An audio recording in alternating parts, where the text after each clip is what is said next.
और तुम कौन होते हो पूछने वाले कि हम जो मर्जी करें? ये मुल्क हम सबका है, हम इंडिया से नहीं आए हुए, या हम मकबूजा कश्मीर में नहीं रह रहे। हम तो सवाल पूछेंगे, चाहे हमारे घरों के बाहर पुलिस भेजो, चाहे हमें उठाकर ले जाओ, चाहे हम पे गद्दारी के मुकदमे करवाओ, चाहे हम पे बगावत के मुकदमे करवाओ, हम तो सवाल पूछेंगे, क्योंकि ये सवालात कल तक आपको अच्छे लगते थे। ये मैं अपनी बात आपको बता देता हूं, यह बहुत सारे साथी हैं, हम लोगों को बुला के इन ताकतवर लोगों ने बताया कि ये तो चोर है, और ये जरदारी और नवाज शरीफ चोर है, मुल्क को लूट के खा जाएंगे। पक्की बात बता रहे हैं आपको, चोर है। हम अपने आप को कायल नहीं कर पा रहे थे, इन्होंने हमें सबूत दिए, हमारी मुलाकातें करवाई एफआईए से, नैब से, हमने पूरी इंक्वायरी रिपोर्ट पढ़ी, हमें अपने आप को कायल करने में 1-1, 2-2 साल लग गए। हमें महसूस हुआ कि यार ये तो वाकई मुल्क का बेड़ा गर्क कर देंगे। जब हमें एहसास हुआ तो इनका एहसास खत्म हो गया। हमें एहसास दिलाकर, एक लड़ाई में उतारकर, खुद कोई जाकर अगर दूसरी सफ में खड़ा हो जाए तो क्या हम गिला भी ना करें, सवाल भी ना करें? फिर बोलते हैं सवाल मत करो। सवाल तो ये करेंगे, क्योंकि पहली दफा आपका मुकाबला टक्कर के लोगों से है, ये पूछेंगे।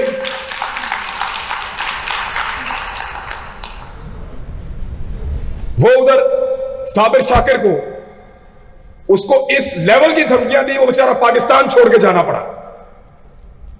अरशद शरीफ से पूछा उसके साथ क्या हो रहा है, उसकी फैमिली के ऊपर क्या गुजर रही है। समी इब्राहिम कभी एक जगह पेशी भुगतता है, कभी दूसरी जगह भुगतता है। मैंने तो अपनी जमानतें ही वापस ले ली। मैंने कहा यार जिन्होंने पर्चा करवाया ना, उनको जमानतें कोई फर्क नहीं डालती, पकड़ना होगा तो वैसे भी पकड़ेंगे। मैंने जमानतें ही वापस ले ली तंग आके। ये चल रहा है, लेकिन सवाल तो पूछेंगे। बात पूछना आपका हक है। ये पॉलिटिकल पार्टीज के पेड़ थोड़े से अकाउंट हैं जो गाली वाली देते हैं। ज्यादातर लोग सवाल पूछते हैं, जवाब मांगते हैं। आप ज्यादा लोगों को ज्यादा देर तक बेवकूफ नहीं बना सकते। एक वक्त आता है लोगों की आंखें खुल जाती हैं, वो पहचान जाते हैं कि गेम क्या हो रहा है, खेल कौन रहा है, खेल का मेन खिलाड़ी कौन है। अब ये खेल और कितनी देर खेलना है आपने, ये फैसला आप कीजिए, क्योंकि जितनी देर तक आप खेलते रहेंगे, हम इस खेल के रूल्स के ऊपर आवाज उठाते रहेंगे, बात करते रहेंगे। इतना काफी है या एक पर्चा और हो जाएगा? इसमें अच्छा, इसका रिस्पॉन्सिबिलिटी इसमें, यही आपकी रिस्पॉन्सिबिलिटी है जो आप कर रहे हैं। पूछो इनसे, दो जवाब, बताओ हमें। भाई तुमने तो कहा था चोर है, अब तुम उनके साथ बैठे हो यूं करके। ये क्या तरीका है? ये क्या है? वो मजाक समझा हुआ है यार, ऐसा तो नहीं हो सकता। और आइन के और कानून के लिबादे में लपेट के यहां जहां मैं हूं, इस यहां पे सूबे में, वो पुलिस वाला मेरे घर आके कहता खान साहब चले जाओ इत्थों। मैंने कहा क्यों? कहते जितनी देर आप लाहौर में रहते हैं हमें मुसीबत डाल के रखते हैं ये लोग। क्योंकि मैं ये कहता हूं यहां पे एक ऐसी हुकूमत है जो अक्सरियत में है ही नहीं, अकलियत में है। अकलियत की हुकूमत यहां चल रही है। जब मैं ये बात करता हूं, यहां से बाहर निकलूंगा फिर कोई मुसीबत होगी। लेकिन आपको बता रहा हूं कि पंगा ये पड़ गया है कि पिछली दफा जो लोग थे उनको गायब कर दिया। अरसलान खान को उठाया है इन्होंने, सोशल मीडिया का एक्टिविस्ट था कराची से, एमक्यूएम से उसका ताल्लुक है ज्यादा उस बंदे का, और वो तनकीद करता है बड़ी टेक्निकल, बहुत टेक्निकल। 24 घंटे में छोड़ना पड़ा, 24 घंटे के अंदर, क्योंकि इस दफा टक्कर के लोग मिले हैं।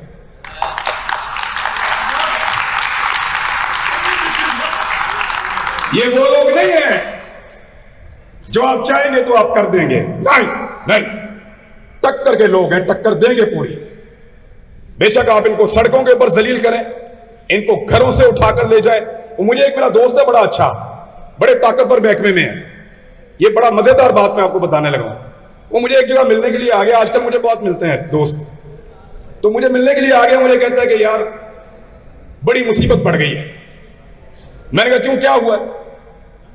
उसने कहा वो 2 लड़कियां देख रहा है, उनके साथ वो 2-3 लड़के भी जा रहे हैं। मैंने कहा जी। कहता है इस तरह के लोग गालियां दे रहे हैं यार, इनको किधर बंद करें पकड़ के हम, इनको किधर बंद करें पकड़ के हम? यानी ये मम्मी डैडी नस्ल है, इनको अंदर बंद किया, ये मुंह से मर जाएंगे, इनके माँ बाप बाहर थाने के खड़े होकर मर जाएंगे। ये वो क्लास है, टक्कर के लोग मिले, इनको जवाब देना पड़ेगा और ये सवाल पूछेंगे। तो ये चलता रहेगा, ये पाकिस्तान में बड़े लंबे अरसे से चल रहा है।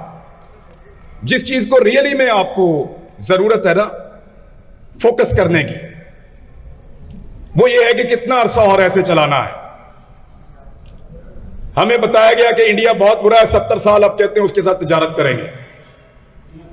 हमें बताया गया कि फलस्तीन के लिए एक ऐसी जंग होगी जिसमें जो भी लड़ेगा वो जन्नत में जाएगा। अब कहते हैं रास्ता निकालो। तो हम पूछें भी ना, सवाल तो पूछेंगे, जवाब देना पड़ेगा, क्योंकि लोग मुख्तलिफ है ना, टक्कर के लोग मिले हैं।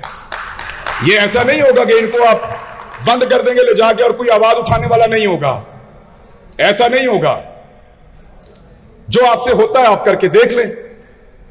तो इस मुल्क को किसी जगह अगर पहुंचना है तो फिर एक नजरिए के साथ पहुंचना है।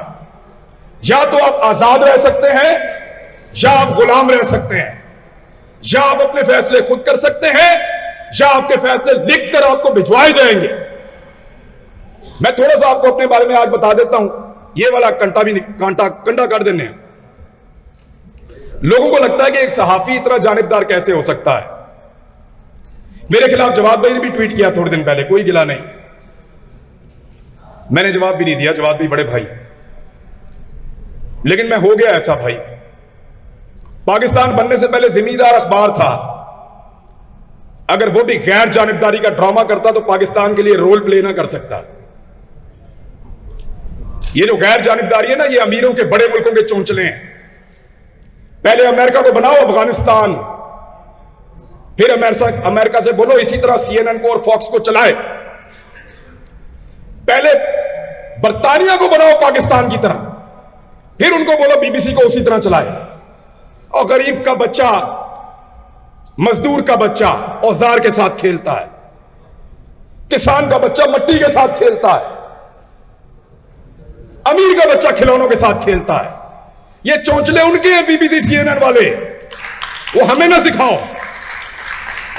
आपने अपने मुल्क बना लिए हैं, हम तो अभी ट्रांजिशन के अंदर हैं।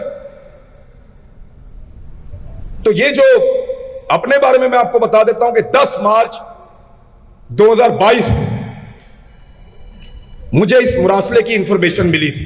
बतौर सहाफी मेरा काम है निकालना खबरें, और मैंने उस दिन डिसाइड किया था कि अगर ये जो अमेरिकन कह रहा है, इमरान खान ने 27 मार्च को आप सबको बताया था, मुझे 17 दिन पहले पता था, और मैंने अपने आप से वादा किया था कि अगर ये अमेरिकन जो कह रहा है इस मुल्क में वो हुआ तो मैं वो आखिरी आदमी होऊंगा जो सरेंडर करूंगा। मैं इसलिए इस तरह का बन गया हूं, और इसके लिए कीमत क्या है? गद्दार भी हूं, आपके सामने खड़ा हूं, बागी भी हूं, आपके सामने खड़ा हूं। किसी चैनल पे मैं ऑन एयर नहीं जा सकता, जहां जाता हूं वहां मना कर देते हैं कि इसको ऑन एयर नहीं करना। एक शहर में टिक कर नहीं रह सकता, मल्टीपल चीजें हैं। लेकिन इसके बावजूद आखिर में एक बात करके जाऊंगा, सवाल तो करेंगे और जवाब देना पड़ेगा, क्योंकि टक्कर के लोग मिले।